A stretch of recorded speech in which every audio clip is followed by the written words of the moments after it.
إن الحمد لله نحمده ونصلي على رسوله الكريم أما بعد أعوذ بالله السميع العليم من الشيطان الرجيم من همزه ونفخه ونفسه بسم الله الرحمن الرحيم وَلَقَدْ كَذَّبَ أَصْحَابُ الْحِجْرِ الْمُرْسَلِينَ۔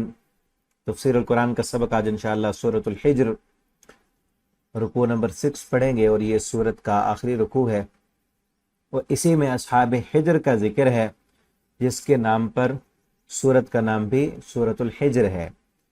اصحاب الحجر، پہلے اس کا لفظی ترجمہ دیکھتے ہیں، پھر اس کی تفسیر پڑھیں گے۔ وَلَقَدْ كَذَّبَ، اور یقیناً بلا شبہ جھٹلایا، اصحاب الحجر، حجر والوں نے، مرسلین بھیجے ہوئے سب رسولوں کو، وَآتَيْنَاهُمْ، اور ہم نے دی انہیں، آیاتنا اپنی نشانیاں، فَكَانُوا عَنْهَا مُعْرِضِينَ، تو وہ سب ان نشانیوں سے منہ پھیرنے والے تھے۔ وَكَانُوا يَنْحِتُونَ، اور وہ سب تھے، يَنْحِتُونَ تراشتے تھے، من الجبال، پہاڑوں سے، بیوتن گھر، آمنین بے خوف ہو کر، امن میں ان میں رہتے تھے۔ فَأَخَذَتْهُمُ الصَّيْحَةُ، تو پکڑ لیا انہیں چیخ نے، مصبحین، صبح ہوتے ہی، صبح کے وقت۔ فَمَا أَغْنَى عَنْهُمْ، پھر نہ کام آیا ان کے، ما كانوا یکسبون، جو وہ سب کمایا کرتے تھے۔ وَمَا خَلَقْنَا السَّمَاوَاتِ وَالْأَرْضَ، اور نہیں پیدا کیا ہم نے آسمانوں کو، والارض، اور زمین کو، وَمَا بَيْنَهُمَا، اور جو ان دونوں کے درمیان ہے، إِلَّا بِالْحَقِّ، مگر حق کے ساتھ۔ وَإِنَّ السَّاعَةَ، اور بے شک قیامت، لَآتِيَةٌ، یقیناً آنے والی ہے۔ فَاصْفَحِ الصَّفْحَ الْجَمِيلَ، پس آپ درگزر کریں، الصفح درگزر کرنا، الجمیل بہت اچھا ہے۔ ان ربک، بے شک آپ کا رب، هو الخلاق، وہی خوب پیدا کرنے والا ہے، العلیم، سب کچھ جاننے والا ہے۔ وَلَقَدْ آتَيْنَاكَ، اور یقیناً ہم نے دی آپ کو، سبعاً، 7، من المثانی، بار بار دہرائی جانے والی آیات، بار بار پڑھی جانے والی آیات، والقرآن العظیم، اور بہت عظمت والی کتاب قرآن۔ لا تمدن، آپ ہرگز نہ اٹھائیں، عینیک، اپنی دونوں آنکھیں، الی، اس کی طرف، ما متعنا، جو ہم نے فائدہ دیا، بھی اس سے، ازواجن، بہت قسم کے لوگ یا بہت قسم کی چیزوں کا فائدہ دیا، منہم، ان میں سے، ولا تحزن، اور آپ غم نہ کریں، علیہم، ان پر، واخفض جناحک، اور آپ جھکا دیں اپنا بازو، للمؤمنین، مومنوں کے لیے۔ وَلَقَدْ نَعْلَمُ، اور بلا شبہ یقیناً ہم جانتے ہیں، انکا، کہ بے شک آپ، یضیق صدرک، تنگ ہوتا ہے آپ کا سینہ، بما یقولون، اس سے جو وہ سب کہتے ہیں۔ فسبح، پس آپ تسبیح بیان کریں، بحمد ربک، اپنے رب کی حمد کے ساتھ۔ وَقُم مِّنَ الساجدین، اور آپ ہو جائیں سجدہ کرنے والوں میں سے۔ وَعْبُد، اور آپ عبادت کریں، ربک، اپنے رب کی، حتیٰ، یہاں تک کہ، یأتیک الیقین، آ جائے آپ پر موت، موت تک اپنے رب کی عبادت کرتے رہیں۔ یہاں تک رکوع کمپلیٹ ہوا، سورت بھی کمپلیٹ ہوئی۔ انتہائی اہم ترین باتیں یہاں کی جا رہی ہیں۔ پہلے تو جس طرح پیچھے حضرت ابراہیم علیہ السلام کا ذکر تھا، پھر لوط علیہ السلام کا، اور پھر اس کے بعد اصحاب ایکا، جو قوم شعیب تھی، ان کا ذکر ہے۔ اب اصحاب حجر کا ذکر ہے، اس سے مراد قوم سمود ہے۔ اصحاب حجر، حجر والے، ان کا تذکرہ ہے، اور پھر اس کے بعد بڑی بہترین بات کی گئی ہے، فرمایا کہ جھٹلایا اصحاب حجر، حجر والوں نے مرسلین رسولوں کو۔ حجر سے مراد، اصل حجر رکاوٹ کو کہتے ہیں، یا پتھر کو کہتے ہیں۔ تو ان لوگوں نے پتھروں کو تراش تراش کر، پہاڑوں کو تراش تراش کر اندر گھر بنا لیے تھے، بڑے مضبوط اور محفوظ مکان انہوں نے بنائے تھے، کیونکہ ان سے پہلے آئی تھی قوم سمود، کہ جن کو اللہ رب العالمین نے ہوا کے ذریعے ہلاک کیا تھا۔ ہوا آئی تھی ان پر، سخرها علیہم 7 لیال و 8 ایام، کہ ان کو ہوا بھیج کر ہلاک کیا اللہ تعالیٰ نے۔ یہ لوگ آئے، انہوں نے پہاڑوں کو تراشا اور اندر گھر بنائے، اور محفوظ ہو گئے، اور کہنے لگے یہاں تو ہوا آ ہی نہیں سکتی۔ ان کو نہیں پتا تھا کہ اللہ کی مخلوق کیا صرف یہ ایک ہوا ہی ہے۔ اللہ نے پھر ان پر چیخ بھیجی کہ ان کے دل پھٹ گئے اور اوندھے منہ گر گئے۔ یہ اصحاب حجر قوم سمود تھی۔ وَآتَيْنَاهُمْ، اللہ فرماتے ہم نے دی ان کو، ان اصحاب حجر والوں کو، آیاتنا، اپنی نشانیاں، فَكَانُوا عَنْهَا مُعْرِضِينَ، وہ اس سے منہ پھیرنے والے تھے، کہ انہوں نے نشانیاں دیکھی تھیں اپنے سے پہلے۔ ہلاک ہونے والی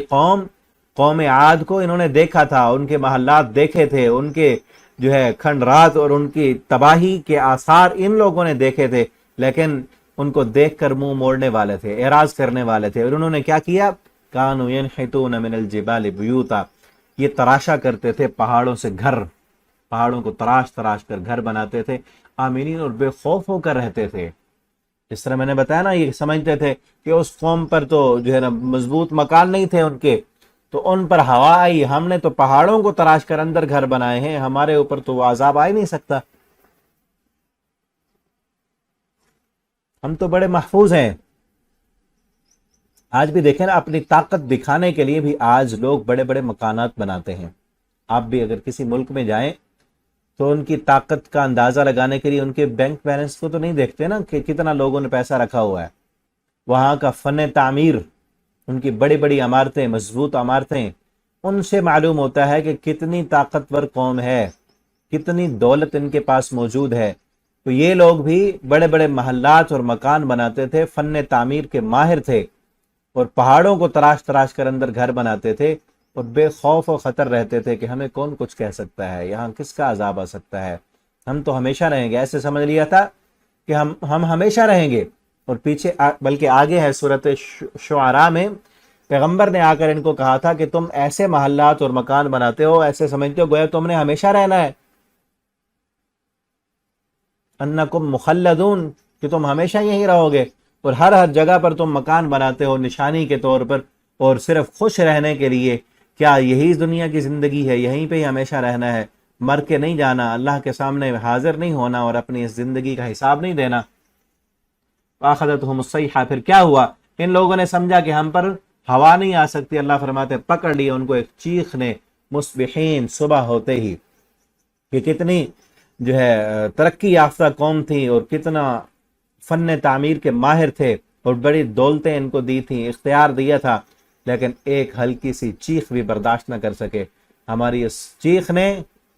ان کے دل پھاڑ دیے، کلیجے ان کے پھٹ گئے اور اوندھے منہ گر گئے۔ فما غنی عنہم ما کانوا یکسبون، جو وہ کماتے تھے، جو انہوں نے محلات بنائے تھے، جو ان کی دولتیں تھیں، جو ان کا پیسہ تھا، جو ان کی فن تعمیر کے وہ جو اتنے ماہر تھے، ان کو کچھ کام نہ دیا ان کی کمائی نے، جو بھی وہ کیا کرتے تھے، جو بھی بنایا کرتے تھے، جو بھی ان کے محلات تھے، کسی نے کچھ کام نہ دیا ان کو۔ وما خلقنا السماوات والارض، اللہ فرماتے ہیں ہم نے زمین و آسمانوں کو اور زمین کو اور جو اس کے درمیان ہے، اس کو حق کے ساتھ پیدا کیا ہے۔ ان کو دیکھو کہ آسمان، زمین، سورج، چاند، ستارے، اس ساری مخلوق کو دیکھو، کیا یہ بغاوت کر رہی ہے؟ یہی ہے نا پیچھے کہ یہ لوگ باغی تھے، قوم لوط کس قدر اللہ کی بغاوت کرنے والی تھی، اللہ نے تھوڑی سی طاقت دے دی، اس طاقت کا غلط استعمال شروع کر دیا۔ قوم شعیب، اللہ نے مال دے دیا، مال میں ہیرا پھیری شروع کر دی۔ قوم سمود، یہ بھی اللہ رب العالمین کی نافرمانی کی انہوں نے، اور پھر ان پر نشانی بھی آئی ہے نا۔ ایک صورت میں ان کا بڑا زبردست طریقے سے بتایا گیا، کذبت ثمود بطغواها اذ انبعث اشقاها فقال لهم رسول الله ناقة الله وسقياها فكذبوه فعقروها فدمدم عليهم ربهم بذنبهم فسواها ولا يخاف عقباها، کہ سمود نے بھی جھٹلایا تھا، پھر کیا ہوا؟ دم دما، یہ جو لفظ ہے نا عربی آتی ہو تو ایسے دل پر، جس طرح لفظ ہے دم دما، دل پر دھچکا لگانے والے ہیں، کس طرح برسایا، مارا۔ فصب علیہم ربک صوت عذاب، جس طرح دوسری جگہ پر بھی ہے، آپ کے رب نے ان پر اپنے عذاب کا کوڑا برسایا۔ دم دما علیہم ربہم، ان کو تہس نہس کر کے رکھ دیا۔ فصباہا، پھر برابر کر دیا زمین کو، ان کی نسلیں مٹا کر رکھ دیں۔ ولا یخاف عقباہا، اور اللہ کو کوئی خوف نہیں کہ ان سب کے سب کو مٹا دیا، کوئی ان کا انتقام لینے کے لیے بھی آئے گا؟ کون آئے گا؟ کس کی جرت ہے کہ اٹھ سکے؟ تو رب نے بنایا تھا، ساری صلاحیتیں اللہ نے دی تھیں، اور اللہ کے باغی اور نافرمان بنے تو اللہ نے صفحہ ہستی سے مٹا کر رکھ دیا۔ اور اللہ فرماتے ہیں یہ انسان ہی تھے جن کے اندر یہ عنصر ہم نے رکھا، جن کو صلاحیت دی اپنی مرضی کرنے کی، اور اس امتحان کے لیے دی کہ اس مرضی میں تم نے ہمارا حکم ماننا ہے، لیکن یہ باغی بن گئے، اللہ کے نافرمان بنے، تو صفحہ ہستی سے کس طرح مٹا کر رکھ دیے گئے، مٹ گئے۔ مٹے نامیوں کے نشاں کیسے کیسے، زمیں کھا گئی آسماں کیسے کیسے۔ بہت بڑے بڑے لوگ تھے، جو یہ سمجھا کرتے تھے من اشد منا قوہ، ہم سے بڑی طاقت والا کون ہے؟ اللہ فرماتے ہیں زمین و آسمان کا نظام دیکھو، اتنا بڑا سورج کتنی طاقت دی ہے، کتنی لمبی عمر دی ہے، جب سے زمین آسمان بنایا تب سے یہ چل رہا ہے، آج تک نافرمانی نہیں کی۔ تمہیں تھوڑی سی زندگی ہم نے دے دی، تھوڑی سی قوت طاقت دے دی، تھوڑا سا اختیار دے دیا، انسان تو رب کا باغی بن گیا ہے۔ ذرا دیکھتا نہیں یہ حق کے ساتھ بنایا ہے، اس کو دیکھ غور کر، کائنات کی کون سی چیز اللہ کی نافرمانی کرتی ہے؟ یہ پھل پھول پودے، یہ پتے، یہ درخت، کیا یہ نافرمانی کر رہے ہیں؟ کیا ستارے اللہ کی نافرمانی کرتے ہیں؟ چاند اللہ کی نافرمانی کرتا ہے؟ کتنا حسن دیا ہے اس کو کہ اس کے حسن پر اپنے حسن کی مثالیں بھی دینی ہو تو تم چاند کے ساتھ تشبیہ دیتے ہو اس کو، جس کو اتنا حسن دیا۔ تیرے آج حسن کے چرچے ایک بستی میں، ایک علاقے اور ایک شہر میں، ایک ملک میں کیا ہو گئے؟ تیرے کوئی فالور کیا بڑھ گئے؟ تو باغی ہو گیا اپنے رب کا۔ اس چاند کو دیکھ جس کے حسن کے چرچے پوری دنیا میں ہیں، یورپ میں بھی ہیں، ایشیا میں بھی ہیں، جس کے حسن کے چرچے آج بھی ہیں، کل بھی تھے، جس کے حسن کو فرعون کے جوانوں نے بھی دیکھا تھا، قوم سمود نے بھی دیکھا تھا، قوم عاد نے بھی دیکھا تھا، بڑے بڑے جوانوں نے اپنے حسن کی مثالیں اس چاند پر دی تھی، وہ آج تک وہ سب کچھ کو دیکھتا آ رہا ہے۔ اس سورج، آج تجھے تھوڑی سی جوانی مل گئی، تجھ میں کیا گرمی آ گئی؟ اس سورج کی گرمی کو دیکھ کہ تو جب وہ فل اپنے عروج پر ہو، جوانی پر ہو، تو اسے آنکھ بھر کے دیکھ بھی نہیں سکتا۔ لیکن وہ اپنے رب کا باغی نہیں ہے، اپنے رب کا نافرمان نہیں ہے۔ صرف انسان اور جن ہی ایسی مخلوق ہے جو اللہ کی بغاوت کرتے ہیں۔ لیکن پھر یاد رکھو، تھوڑا سا اختیار اللہ نے جو دی ہے اس میں بغاوت کر کے کتنی بغاوت کر لیں گے، کیا کچھ کر لیں گے، کتنی عیاشیاں اور بدماشیاں کر لیں گے، آخر انہی قوموں کی طرح ان کا حال بھی ہوگا۔ ایک دن موت تو آنی آنی ہے نا۔ وَأَنَّ السَّاعَةَ لَآتِيَةٌ، وہی کہا وَأَنَّ السَّاعَةَ لَآتِيَةٌ، قیامت تو آنے والی ہے نا۔ کتنی مرضیاں کر لو گے، قیامت تو ضرور آئے گی، اس کے آنے میں تو کوئی دیر نہیں ہے نا، اس کے آنے میں تو کوئی انکار والی بات نہیں ہے۔ الحاقہ ملحاقہ، تو حق ہو کر رہنے والی ہے۔ اذا وقعت الواقعہ، جب حقیقت ہونے والی، واقع ہونے والی آ جائے گی۔ لیس لوقعتها کاذبہ، جس کا آنا جھوٹا نہیں ہے۔ فاصفح الصفح الجمیل، آپ صلی اللہ علیہ وسلم کو کیا کہا؟ آپ درگزر کریں۔ آپ کو یہ واقعات اس لیے بتائے جا رہے ہیں، قوم سمود کے، قوم عاد شعیب کے،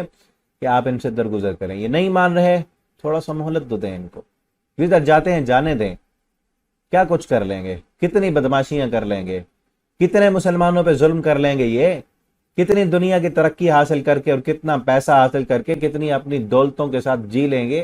کیا کچھ کریں گے۔ فاصفح الصفح الجمیل، درگزر کرنا ہی اچھا ہے، بس آپ ان جیسے نہ بنے۔ جس طرح وہ لوگ ہیں، وہ بد اخلاق، بد خلق، ان کا مقابلہ کرنے کے لیے تو ویسا بننا پڑے گا نا، اور آپ کے شایان شان نہیں ہے کہ آپ ویسا بنیں۔ دیکھیں نا، آج ہمارے لیے بھی اس میں کتنا سبق ہے کہ ایک بندہ برا ہے، کمینہ ہے، وہ اپنی کمینگی پہ آیا ہوا ہے، اس کا مقابلہ کرنے کے لیے تو آپ کو ویسا بننا پڑے گا۔ گالی دے رہا ہے تو اس کا مقابلہ کرنے کے لیے آپ کو گالی دینے پڑے گی۔ وہ اپنی زبان گندی کر رہا ہے تو آپ کو بھی اپنی زبان گندی کرنی پڑے گی نا۔ لیکن آپ کا معیار اس کے معیار کی طرح تو نہیں ہے، تو آپ کیا کریں گے؟ فاصفح الصفح الجمیل، درگزر کرنا ہی اچھا ہے۔ اسی میں ہی آپ کی شان ہے، مقام اور مرتبہ اسی میں ہے کہ آپ اس کو جانے دیں، جو کرتا ہے کرنے دو، اپنے ہی خرابیوں کے اندر خود ہی ڈوب جائے گا۔ ان ربک هو الخلاق العلیم، آپ کا رب وہی خوب بہت پیدا کرنے والا اور سب کچھ جاننے والا، جس نے اس کائنات کو بنایا ہے، انسان کو بنایا ہے، ساری مخلوقوں اور ساری قوموں کو پیدا کرنے والا وہ ہے، اور وہ سب جانتا ہے کہ کون کیا کر رہا ہے اور کس کے عمل کا کیا بدلہ اور کس کے گناہوں کی کیا سزا دینی ہے۔ ٹھیک ہے نا۔ اب آگے اہم ترین بات کی جا رہی ہے، وَلَقَدْ آتَيْنَاكَ سَبْعًا مِنَ الْمَثَانِي، اور بلا شبہ یقیناً ہم نے آپ کو دی ہیں، سبعاً 7، من المثانی بار بار دہرائی جانے والی آیتیں۔ یہاں آیت لفظ میں نہیں ہے بلکہ مثانی کا معنی بار بار دہرائی جانے والی، اس سے مراد آیتیں ہیں، اور وہ سورہ فاتحہ ہے، اس سے مراد سورۃ الفاتحہ، جس کی بڑی شان ہے، بڑا مقام ہے، بڑی اس کی فضیلت ہے، کہ ہم نے آپ کو یہ بار بار دہرائی جانے والی آیتیں بھی دی ہیں، والقرآن العظیم، اور قرآن عظیم بھی دیا ہے۔ یہاں کیوں کہا؟ ایک طرف تو پیچھے قوموں کی ترقی کے واقعات بیان کیے گئے ہیں، کس طرح ہم نے ان کو مال دیا تھا، دولت دی تھی، کس طرح وہ پہاڑوں کو تراش تراش کر فن تعمیر کے ماہر تھے، بڑی بڑی عمارتیں وہ بنایا کرتے تھے اور بڑے مضبوط مکان انہوں نے بنائے، بڑی دنیا کا مال اور دولت دی ہم نے ان کو۔ اور دوسری طرف جب یہ قرآن نازل ہو رہا تھا اس وقت مکہ کے سرداروں کی سرداریاں بھی سامنے تھیں، ان کی چودراہٹیں، کسی کو غرور تھا اپنی سرداری پر، کسی کو غرور تھا اپنے پیسے پر، کسی کو غرور تھا اپنے حسن پر، کسی کو غرور تھا اپنے مہارتوں پر۔ اللہ تعالیٰ فرماتے ہیں ان کی مہارتوں اور ان کی دولتوں اور ان کے پیسے کی طرف نہ دیکھیں، اور پہلی قوموں کو جو ہم نے محلات اور دیے تھے ان کی طرف دیکھیں، ان کو کس طرح ہم نے تباہ کر دیا، دنیا کا ساز و سامان دے کر کس طرح مٹا دیا۔ یہ مکہ والوں کے پاس بھی جو دولتیں اور ساز و سامان ہیں، جو چودراہٹیں ہیں، جو محلات ہیں، جو سرداریاں ہیں، یہ بھی ہمیشہ نہیں رہیں گی، اسی قوم کی طرح مٹ جائیں گی۔ جس طرح انہوں نے نافرمانیاں کی، ان سے بڑے تھے طاقت میں، ان کو مٹا دیا تو یہ بھی مٹ جائیں گے۔ آپ ان کو نہ دیکھیں، ان کے مقابلے میں ہم نے جو آپ کو دیا ہے دنیا و آخرت میں کام آنے والی چیز وہ قرآن ہے، اس قرآن کو دیکھیں۔ اگر یہ دنیا کی دولتیں ہی سب کچھ ہوتا تو ہم آپ کو دے دیتے۔ مکہ کے مشرک آپ سے ہی مطالبہ کرتے تھے نا کہ آپ اللہ کے پیغمبر ہیں تو آپ کے لیے ایک سونے کا محل ہونا چاہیے، آپ کے لیے باغ ہونے چاہیے، اس میں نہریں جاری ہونی چاہیے، آپ سیڑھی لگا کے آسمان پہ چڑھ جائیں۔ اللہ تعالیٰ نے فرمایا نہیں، یہ دنیا کی دولتیں یہ بڑی نہیں ہیں، یہ قرآن ان دولتوں سے زیادہ قیمتی چیز ہے۔ اس کائنات کی سب سے قیمتی ترین چیز یہ قرآن ہے۔ اس قرآن کے قریب ہوں جو ہم نے آپ کو دیا ہے، آپ اس کو دیکھیں کتنی عزت عظمت والی چیز ہے، اور اسی کے ذریعے سے ہی ہم دنیا کی ترقیاں عطا کرتے ہیں، دنیا کی دولتیں دیتے ہیں، دنیا کی سرداریاں ہم اسی قرآن کے نتیجے میں اب دیں گے۔ لا تمدن، ہرگز نہ اٹھائیں عینئی کا اپنی آنکھیں، تمدہ مد کا معنی ہوتا ہے لمبا کرنا، امیدوں میں آگے بڑھانا کہ ان کی طرف اپنی آنکھیں اس نیت سے اٹھانا کہ دیکھو اللہ نے کتنا ان کو دولت دی ہے، کتنا ان کو مقام دیا ہے، کتنا ان کے پاس پیسہ ہے، عیش کر رہے ہیں۔ آپ جس طرح ہوتی ہے نا دین دار لوگ کو یا جن کے پاس دنیا نہیں ہے، ایک ریج ہوتی ہے کہ کاش میرے پاس بھی اس طرح کی گاڑی ہوتی، میرے پاس بھی اس طرح کا سواری ہوتی، اس طرح کی کوٹھی اور بنگلہ ہوتا، میرے پاس بھی سرداری ہوتی۔ فرمایا نہیں، ان کی طرف نظر اٹھا کے نہ دیکھیں، اگر دیکھیں گے تو یہ قرآن تو مطلب پھر ہم نے جو آپ کو دولت دی وہ کم ہو گئی، مت دیکھیں، بس سرسری نظر سے دیکھیں، یہ تو دنیا کا ساز و سامان ہے نا، ہے تو یہ باغی۔ دوسرے مقام پر سورہ آل عمران کے آخر میں فرمایا نا کہ ہم نے جو لا تغرنک تقلب الذین کفروا فی البلاد متاع قلیل ثم مأواہم جہنم، ان کافروں کا دنیا میں گھومنا، سیر و سیاحت کرنا، بڑے بڑے مکانوں اور گاڑیوں میں رہنا، کہیں آپ کو دھوکے میں نہ ڈال دے، متاع قلیل، تھوڑا سا دنیا کا سامان ہے، ثم مأواہم جہنم، جانا تو انہوں نے جہنم میں ہی ہے۔ آپ مت دیکھیں، سرسری نظر پڑ جائے، وہ تو پتا ہوتا ہے نا کس کے پاس کیا ہے، لیکن ہر وقت انہی کے خیالات میں رہنا، کیسے مل گیا ان کو، کتنا اس میں جو ہے مزہ ہوگا، کتنا سکون ہوگا، کیا ہوگا، ان کی طرف سوچنے کی کوشش نہ کریں۔ ہم نے جو آپ کو دیا ہے یہ قرآن، یہ عظیم ترین کتاب، یہ سورہ، یہ سورۃ الفاتحہ اور یہ قرآن بار بار پڑھی جانے والی کتاب، یہ بہت عظمت والی ہے۔ کائنات کی سب سے بڑی دولت یہ ہے، کائنات کا سب سے بڑا خزانہ یہ ہے۔ اس کے ساتھ اپنا دل لگائیں، اس کے ساتھ جڑ جائیں، جو سکون، جو راحت، جو لذت آپ کو قرآن پڑھنے میں ملے گی وہ ان شیش محلوں میں رہنے سے نہیں ملے گی۔ اور آپ تجربہ کر لیں، ان بڑے بڑے شیش محلوں میں رہنے والے جو رب کے باغی ہیں ان کو سکون نہیں ملتا، جو سکون قرآن پڑھنے والوں کو ملتا ہے، جو مساجد اور مدارس میں چٹائیوں پہ بیٹھ کے قرآن سمجھنے والے، قرآن سیکھنے والے، قرآن پہ عمل کرنے والوں کو جو سکون اللہ عطا کرتے ہیں، وہ سکون رب کے باغیوں کو دنیا کی دولتوں اور عیش و آرام میں نہیں ملتا۔ ٹھیک ہے نا، لا تمدن عینیک کا۔ اور پھر اسی قرآن پر عمل کرنے کے نتیجے میں اللہ نے صحابہ کرام کو دنیا کی سرداریاں بھی دیں، دنیا کی حکومتیں بھی دیں، آدھی دنیا تک انہوں نے حکمرانیاں کی۔ لا تمدن عینیک الی ما متعنا به ازواجا منهم، ازواجن جوڑا، اصل لفظی معنی ہوتا ہے اس کا جوڑا، بہت ساری قسمیں، کہ دنیا کے مال و دولت کی بہت ساری قسمیں ہم نے دی ہیں ان کو، کسی کو سرداریاں دی، کسی کو دولت دی، کسی کو دولت کی سونا دیا، کسی کو جواہرات دیے، کسی کو ہیرے دیے، کسی کو کیا دیا، تو آپ ان کی طرف نہ دیکھیں، ولا تحزن علیہم، اور غم بھی نہ کریں آپ، واخفض جناحک، آپ کیا کریں، اپنا پہلو مومنوں کے لیے جھکا دیں، جو مومن ہیں، جو ایمان لے کر آپ کے ساتھی بنے ہیں، ان کے لیے نرمی والا پہلو آپ اختیار کریں، ان کے لیے کسی قسم کی سختی نہیں ہونی چاہیے۔ ایک تو وہ دنیا کی دولتیں چھوڑ کے آپ کے پاس آ رہے ہیں، تو آپ کو کیا چاہیے، آپ ان کے لیے نرمی کریں، سختی نہ کریں۔ اپنا پر، جناح اصل پر کو کہتے ہیں، جس طرح ایک پرندہ جو ہے خطرے کے وقت اپنے پروں میں اپنے بچوں کو چھپا لیتا ہے، وہ ڈھال بن جاتا ہے، اسی طرح اے پیغمبر صلی اللہ علیہ وسلم آپ بھی اس پرندے کی طرح، اپنے نبی صلی اللہ علیہ وسلم والد کی طرح ہے نا مومنوں کے لیے، النبی اولا بالمؤمنین من انفسہم وازواجہ امہاتہم، ٹھیک ہے نا، تو آپ بھی ان کے لیے نرمی والا پہلو اختیار کریں، ان کے لیے ہر قسم کی راحت ہونی چاہیے، آپ کے پاس آ کر سکون ملنا چاہیے ان کو، اور آپ صلی اللہ علیہ وسلم نے کیا، یہ آپ کی نرمی تھی، آپ کا صحابہ کے ساتھ دل و جان سے محبت کرنا تھا کہ جوک در جوک صحابہ آپ کی طرف بڑھتے چلے آ رہے تھے اور آپ پر جانے نچھاور کرتے تھے۔ وَلَقَدْ نَعْلَمُ، اور اگلی اہم ترین بات کی کہ ہم جانتے ہیں، اَنَّكَ يَضِيقُ صَدْرُكَ، آپ کا سینہ بھجتا ہے، آپ کا سینہ تنگ ہوتا ہے، بما یقولون، جو وہ کہتے ہیں، جو وہ مطالبات کرتے ہیں، کبھی آپ کو ساحر کہتے ہیں، کبھی مجنون، کبھی دیوانہ، کبھی کہتے ہیں یہ اللہ کا پیغمبر ہے تو پھر اس کے پاس سونے کا محل کیوں نہیں ہے، پھر اس کے پاس غربت کیوں ہے، اس کے پاس بھی کبھی کھانے کے لیے کچھ نہیں ہوتا ہے، اس کے صحابہ کے پاس بھی کچھ نہیں ہوتا، سارے فقیر اور غریب ہی ان کا ساتھ دے رہے ہیں۔ اگر اللہ کی طرف سے یہ انعام ہے، یہ سب سے بڑی دولت یہ قرآن ہے، تو دنیا کی دولتیں بھی تو ہوتی نا ان کے پاس، ہوتا ہے نا۔ انسان باتیں سن سن کے دل بھج جاتا ہے، دل ٹوٹ جاتا ہے، اور آج بھی اسی طرح سے قرآن کو ماننے والا، قرآن پڑھنے والا، پیغمبر کے مشن کو اپنانے والا جو ہوگا، اس کے ساتھ یہ سلوک ہوگا، یہ باتیں ہوں گی،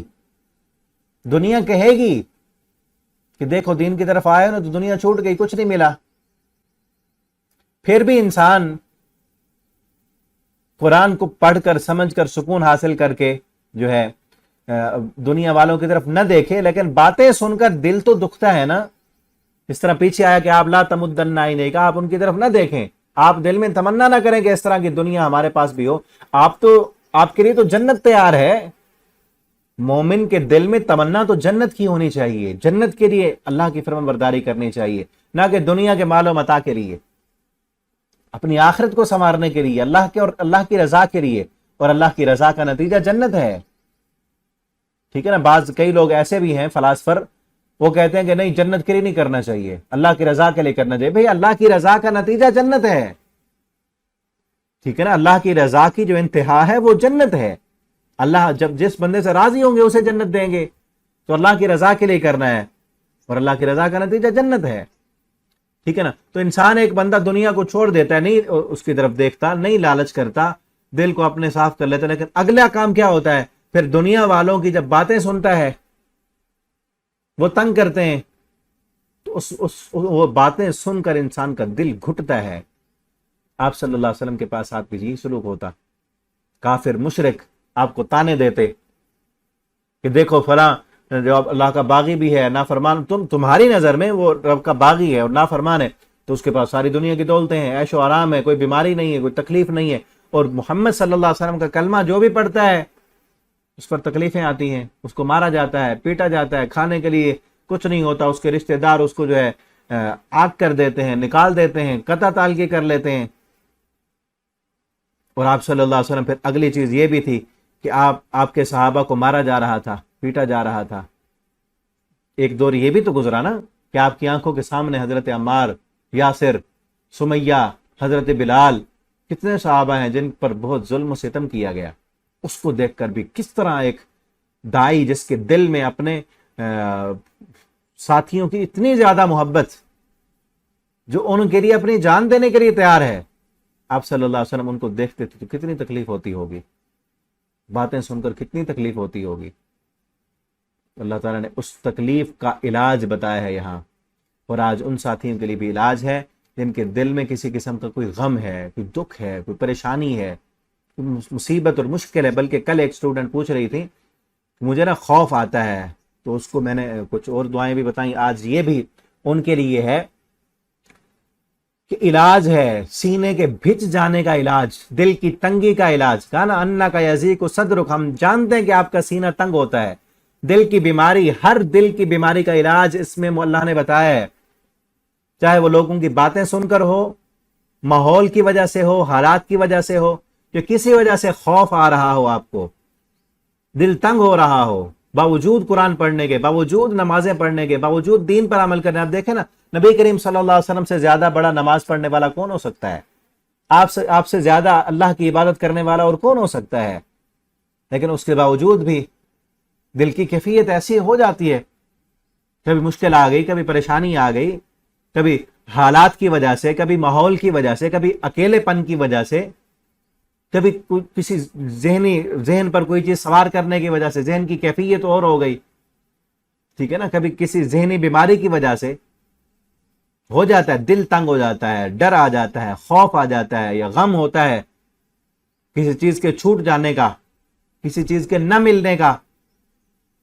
ٹھیک ہے نا، تو پھر ایک چیز کے نہ ملنے کا یہ چیز بتائے گی کہ آپ ان دنیا کی فکر نہ کریں،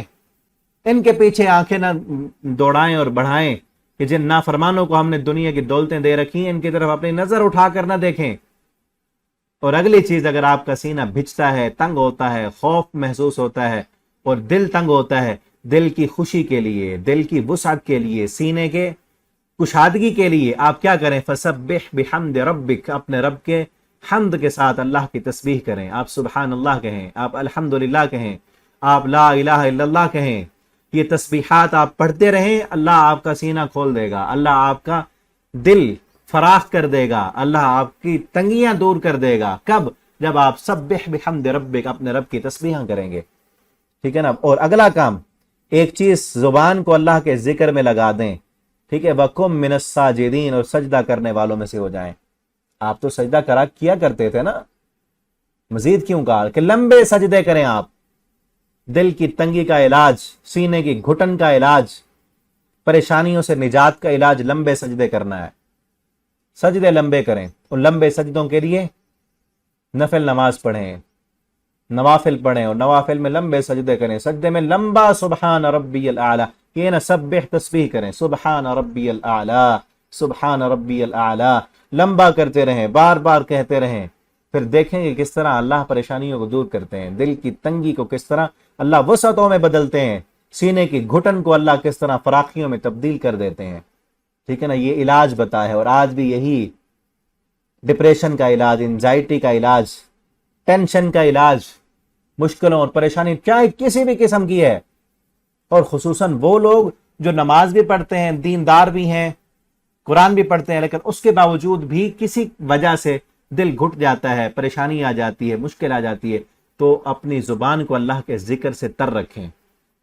ٹھیک ہے نا۔ سبحان اللہ، الحمدللہ، لا الہ الا اللہ، استغفر اللہ، لا حول ولا قوت الا باللہ، اللہ کا ذکر کرتے رہیں، اور سجدے زیادہ کریں، نوافل زیادہ پڑھیں، سجدوں میں اللہ کو منائیں، اللہ سے دعا کریں، اور اللہ سے کہیں اللہ میرے دل کو خوشیوں سے بھر دے، اللہ تیرے علاوہ خوشیاں دینے والا کوئی نہیں ہے، اللہ تیرے علاوہ پریشانیاں ٹالنے والا کوئی نہیں، اللہ ہماری دکھوں کو، ہماری پریشانیوں کو دور کر دے،